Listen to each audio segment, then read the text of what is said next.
everyone, my name is Vina, aka Miss WOC Reader, and welcome back to my channel. So I refilmed this video a couple of times because it just wasn't coming out the way I wanted it to come out. And also, I know some people are going to be mad because they don't like what I have to say, and they're just going to have to get over it. Because I find so often people are quick to say, that's not everybody's experience, or some other lame excuse, knowing that the experience they're writing is not their experience. But even so, I'm not saying that you always have to write your experience, but we like to pick and choose when we're going to depict our experience on page. And it's often when it comes to writing what's more in line with the white experience for some reason. It's just a little suspicious to me, because I see in white YA so often that the parents are MIA, and now I'm seeing a lot of black YA follow that same guideline, and it just doesn't make any sense to me, because it's such an important part of our culture to have family present. And it even ties back into times when we were being ripped apart from our family. So for hundreds of years, our people were being ripped apart from our families. We were so happy to reunite with our family members. People were searching heavily after slavery for their missing family members. But you're fighting for your right to not depict family on page. For what reason?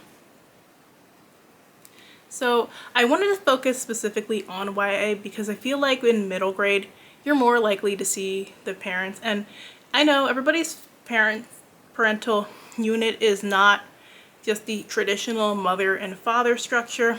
Trust me, I have a lot of cousins that were raised by their grandmother on both sides of my family. I know a lot of people too who were raised by like an auntie figure, including my dad.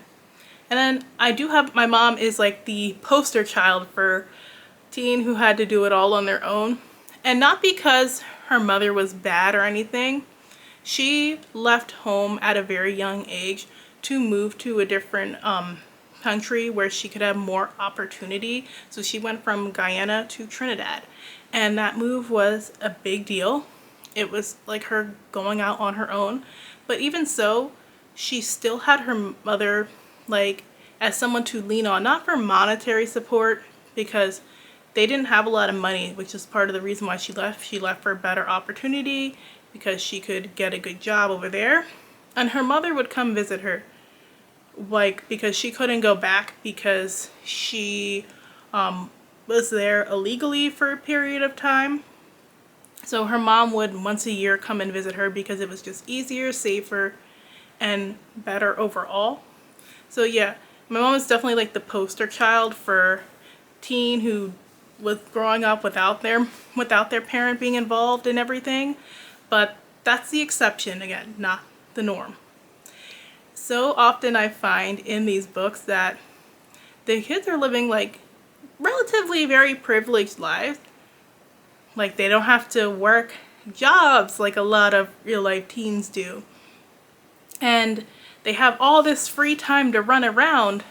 But I'm like, where is the family? Like some of these books, the teens are going through some crazy difficult stuff, especially these ones about racism.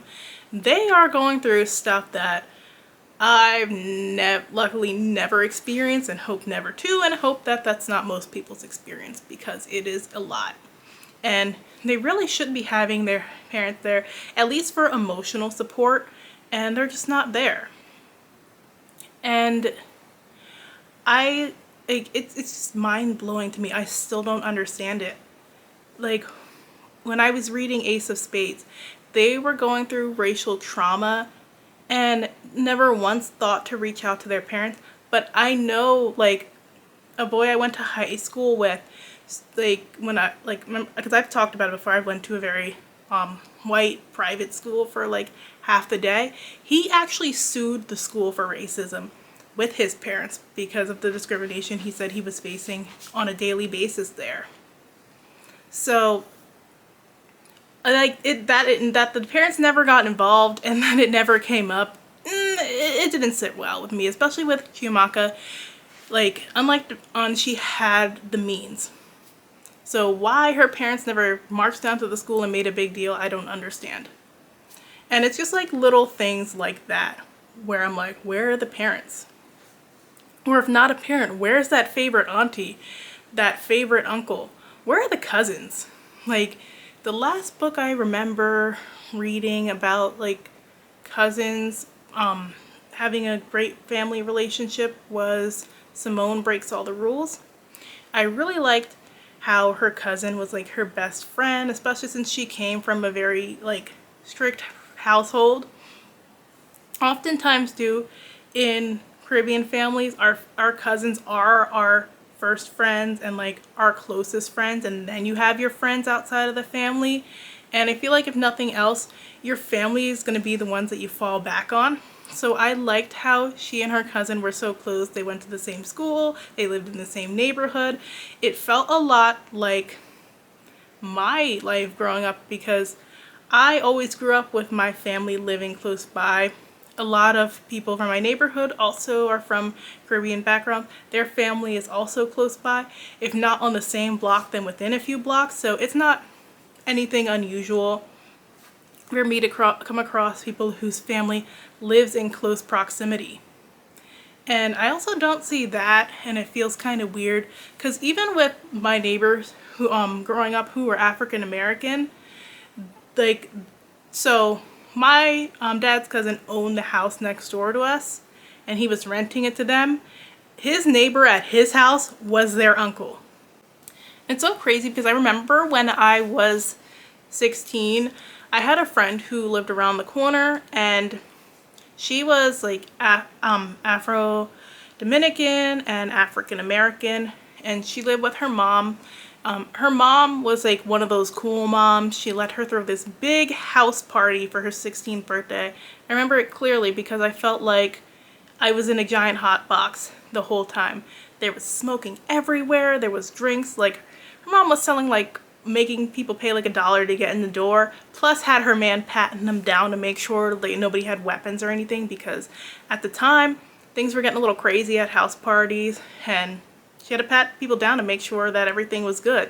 And it's just funny looking back on it because she was there the whole time making sure nothing popped off, making sure her house was fine, while like they're doing this crazy stuff. And we were so used to, in the white teen movies, like the parents are out of town for like these business trips and like the teens are having these huge parties, and it's like, where are the parents?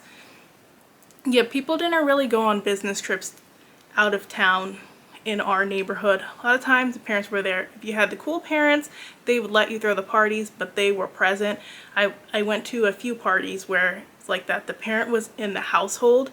They might not be like associating with the kids downstairs, but they were there in case something were to happen. It's also interesting to me how religion is portrayed in these books. I know a lot of my Muslim mutuals have been very vocal about the portrayal of Islam and how it's like treated as some big bad and backwards and something that everybody has to get away from. And I'll let them speak more about that and why that depiction is problematic, why it's okay to follow that lifestyle and follow certain rules, but then why there are also people who follow it differently, and that's okay as well. So definitely listen to those reviewers as they continue to raise their voices. I've been listening a lot, and I've been observing some of the stuff in the books I read too, and it's very eye-opening. Again, a lot of it falls back into publishing wanting diverse stories, but they want the diverse stories that are being presented to read like the very white stories that they're already used to and comfortable. And that's just not how the experience always is for those of us who are non-white. So when it comes to religion, a lot of us did grow up in very Christian households. And yes, there are a lot of us who are no longer into Christianity and have broken away, but there are some of us who still have our beliefs even though we don't go every single Sunday. And some of us appreciate having that structure growing up. Like, I feel like I would be a different person had I not grown up in the Catholic Church, like helping out in the Catholic Church. I really like the portrayal of Christianity in the Poet X because I grew up in the Catholic Church, and then like over time, because there were a lot of Latinx families that moved to my area, my church grew a very big Spanish-speaking congregation, and the Catholic Church is a big deal in the culture, huge deal. I'm talking about the church would be full every single Sunday from the front of the church to the back of the church. It was, I could tell you easily what's going on during like the Spanish Mass if I were to sit there, because it's basically like the same. And I went through so many bilingual services when I was younger, just from the population that was at our church. And it's not uncommon for me to meet somebody in town who is a member of the church, because that's just the impact that it had and how many people are going there. So I liked how she depicted the girl who's like questioning because it's so ingrained in the culture, and she has these very strict parents and she doesn't want to always follow their rules, and she's doing like a little bit of rebellion, while she also has this friend like on the other end who's like, I see you, you do you, but I'm good over here. I'm like fine following the rules. So I really liked that. I really liked how the family was depicted in there, because yes, sometimes like you have disagreements, you come together, but it's not all it's not all like perfect where it's like, and my mom changed. Yeah, it doesn't always happen like that. Sometimes it doesn't. Sometimes it only changes a little bit. Sometimes it doesn't change much, but you guys come to a mutual understanding. And I will definitely want to see more families in these stories, because I just feel like the guidance needs to be there. Yes, not everybody does have that great guidance from their families, but a lot of us have our parents there as our biggest advocates, even at adult age. If I feel really bad for you if you don't have family to lean on, because I just don't know what I would do without it. And I watch how, like, with my mom, she's been helping my cousin, like, who's going through a lot of issues right now, despite the issues that we already have, like, ourselves. She's also being there for him during his time when not everybody else in the family quite knows how to deal with him. So I think it's important to portray those strong family relationships. And I like Daughters of Jubilation for that reason, because her mom and grandmother are there for her the entire time and help her grow in these new powers. And they're also going through a dark and difficult time, and they're trying to help her fight against that too. And while I said there was like a lot of heaviness with like the racism and stuff in there, there was a lot of joy present in that book. I liked when they would have like the community cookout for Juneteenth, and you would see like different parts of the book where like the family or the community would get together, and it wasn't all gloom and doom. But also, just going back to what I mentioned about the church, we often tell the narrative about how Christianity was forced on African people, and that is true. In a lot of places, colonizers came in and were forcing Christianity, but there are also parts of Africa where Christianity already had a presence. And it's even in the Bible. We have the story about Philip meeting with this Ethiopian guard who then went off and said he was going to spread Christianity to his country. And Christianity has roots for hundreds and hundreds of years in Ethiopia that can be traced. And not just Ethiopia, but other parts of Africa as well. So it's important to have those discussions.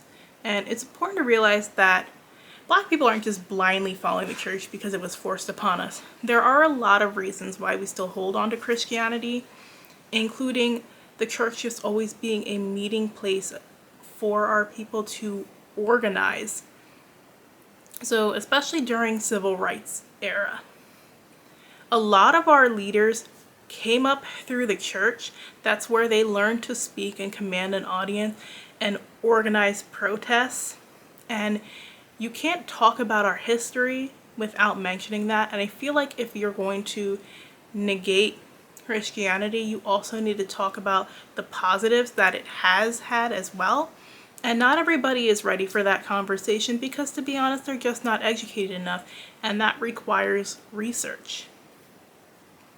And I feel like it's really disingenuous to approach it as in Christianity is bad and black people are just blindly following without thinking for themselves.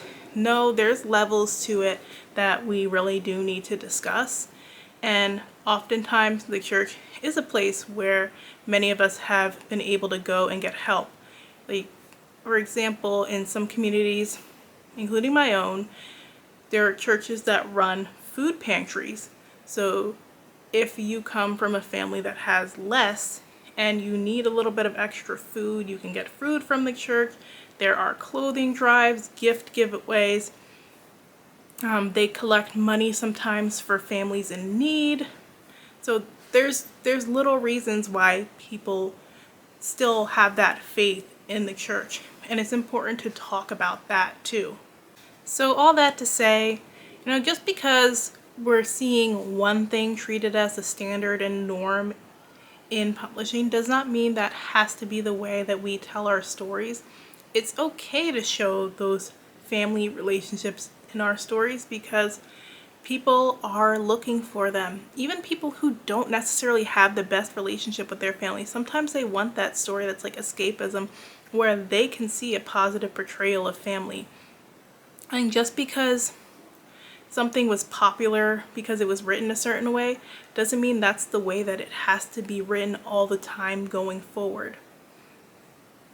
Like when we're talking about diversity and showcasing different types of stories, why would you erase that part of your culture that holds a lot of your traditions just to fit into a small box? Because where else would you get things like certain superstitions, certain traditional practices, and foods if not directly from your family? And there's something special to be said about being able to grow up in a community where there are people looking out for you, even if you don't talk to them all the time. Like, I like that there are times when something will went down and my neighbor will knock on my door and see if everybody is okay. That I don't see things like that too often, but a lot of us have experienced that growing up, and I find that some people, just because they didn't grow up in a certain community, they feel like, well, I didn't grow up there, so therefore we need to show these types of stories only. And it's like, okay, but right now we're falling into this weird space where it's like we're only depicting one experience mostly in all the popular stories, and that's not the experience of the majority. It's just the experience of a specific subset of people, and we can do both. Where's the balance? So if you like this video, make sure and hit that like button. Stay subscribed for similar videos like it, and thanks so much for watching. I will check in with you guys soon. Bye!